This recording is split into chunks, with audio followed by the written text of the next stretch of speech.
यह कहानी एक पुरानी डरावनी हवेली की है जहाँ कुछ अजीब और खौफनाक घटनाएं घटित होती हैं। एक युवा लड़के का सामना एक भूतिया रहस्य से होता है जिसे सुलझाने के लिए उसे अपनी हिम्मत और समझ का इस्तेमाल करना होता है।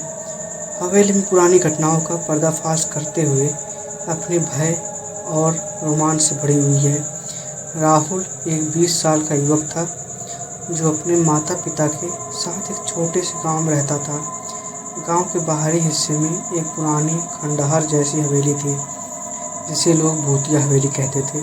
हेलो दोस्तों, मेरा नाम विक्की और आप देख रहे हैं आपकी हवेली, आपकी स्टोरी। चलिए दोस्तों आगे बढ़ते हैं। उस हवेली के बारे में कई कहानियाँ प्रसिद्ध थी कि वहाँ जो भी जाता है वापस नहीं आता।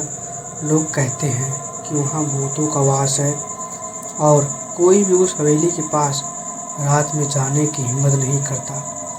राहुल को बचपन से ही ऐसी कहानियों में दिलचस्पी थी, लेकिन उसे कभी यकीन नहीं होता था। उसने हमेशा सोचा था कि यह सिर्फ अफवाहें हैं जिनसे लोग डरते हैं। एक दिन उसके दोस्तों ने उसे चुनौती दी कि अगर वह इतना निडर है तो वह एक रात भूतिया हवेली में गुजार कर दिखाए। राहुल ने इसे एक मजाक के तौर पर लिया और दोस्तों के सामने खुद को साबित करने के लिए तैयार हो गया। अगली रात राहुल अपने बैग में टॉर्च, खाने का सामान और कुछ ज़रूरी चीज़ें लेकर हवेली की ओर निकल पड़ा।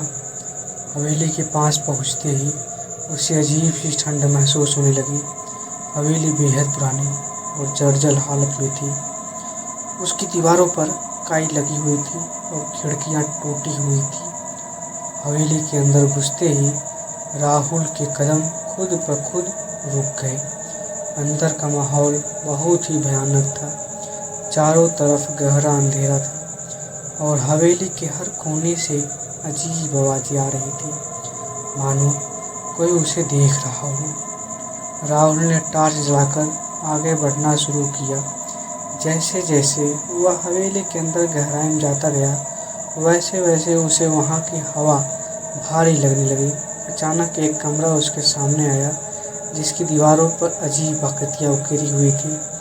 उस कमरे में घुसते ही दरवाज़ा अचानक तेज आवाज़ के साथ बंद हो गया। खटाक। राहुल का दिल जोर जोर से धड़कने लगा। उसने दरवाज़ा खोलने की कोशिश की, लेकिन वह दरवाज़ा जैसे किसी ने बाहर से बंद कर दिया हो। वह समझ नहीं पा रहा था कि अब क्या करे।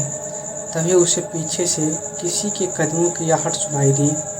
उसने पीछे मुड़कर देखा, लेकिन कोई नहीं था। उसकी सांसें तेजी से हो रही थी।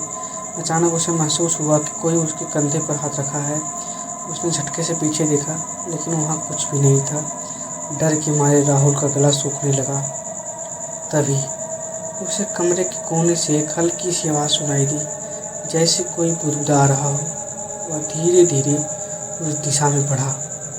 वहाँ एक पुरानी लकड़ी की अलमारी थी जो बहुत पुरानी लग रही थी। राहुल ने हिम्मत जुटाकर अलमारी का दरवाज़ा खोला और अंदर उसे एक पुराना दस्तावेज मिला। उस दस्तावेज में कुछ लिखा था जिसे समझना मुश्किल था, लेकिन इतना साफ था कि उसमें हवेली की किसी पुरानी घटना का जिक्र था। राहुल ने सोचा कि शायद यह दस्तावेज ही इस हवेली के रहस्य की कुंजी हो। जैसे ही उसने वह दस्तावेज हाथ में उठाया, अचानक कमरे की लाइट्स अपने आप जलने बुझने लगी। राहुल ने दस्तावेज को ध्यान से पढ़ा और उसे पता चला कि सालों पहले उस हवेली में एक परिवार रहता था जिसकी रहस्यमयी तरीके से मौत हो गई थी। तब से इस हवेली में अजीब घटनाएं होने लगी और लोग यहाँ आने से डरने लगे। राहुल ने समझा कि वह परिवार इस हवेली में फंसा हुआ है और उनकी आत्माएं मुक्त नहीं हो पाई हैं। दस्तावेज में लिखा था कि अगर कोई व्यक्ति इस रहस्य को सुलझा सके तो वो उन आत्माओं को मुक्ति मिल सकती है। राहुल को अब यह समझ आया कि उसे इस हवेली में किस लिए बुलाया गया था। उसने हिम्मत जुटाई और हवेली के हर कमरे में जाकर सुराग ढूंढने शुरू किए। हर कदम पर उसे भयानक आवाज़ें और अजीब आकृतियाँ दिखाई दे रही थी, लेकिन वह अपने डर पर काबू पाते हुए आगे बढ़ता रहा। आखिरकार उसने हवेली के तहखाने में एक पुरानी तिजोरी को खोज निकाला।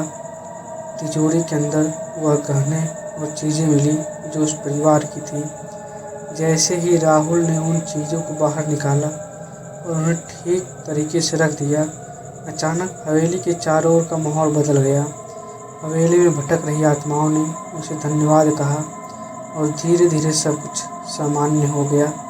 हवेली में अब कोई अजीब हरकतें नहीं हो रही थी। राहुल ने हवेली से बाहर निकलते हुए महसूस किया कि उसने एक बड़ा काम किया है। वह घर लौटा और अपने दोस्तों को उस रोमांचक अनुभव के बारे में बताया। अब हवेली में किसी को भी डर नहीं लगता था क्योंकि उसका भूतिया रहस्य सुलझ चुका था। चलिए दोस्तों, अब तो कहानी ख़त्म हो गई है, तो आप लोग कमेंट करके बता दीजिएगा हमें कि आपको कहानी कैसी लगी। अगर आप लोग कहानी पूरी देख रहे होंगे तब ना बताएंगे, चलिए, लेकिन जो देख रहा होगा हमें बता दीजिएगा और वीडियो को लाइक कर दीजिए, चैनल को सब्सक्राइब कर दीजिए। अगर आपके पास भी ऐसी कोई कहानी है तो हमें नीचे कमेंट बॉक्स में अपनी कहानी, अपना नाम और अपना पता लिखकर सेंड करें ताकि हम अगली बार आपकी कहानी आपके नाम के साथ पढ़ सकें। लेकिन आप लोग कहानी पूरी नहीं सुनते हैं तो लास्ट में आप लोग हमारी बातों को कहाँ सुन पाएंगे। हमारी आपसे एक ही विनती है कि आप लोग कहानी को पूरा सुना करिए और सुनने के लिए धन्यवाद। चलिए मिलते हैं अब नेक्स्ट वीडियो में, तब तक के लिए गुड नाइट। जय हिंद मेरे बहादुर दर्शकों।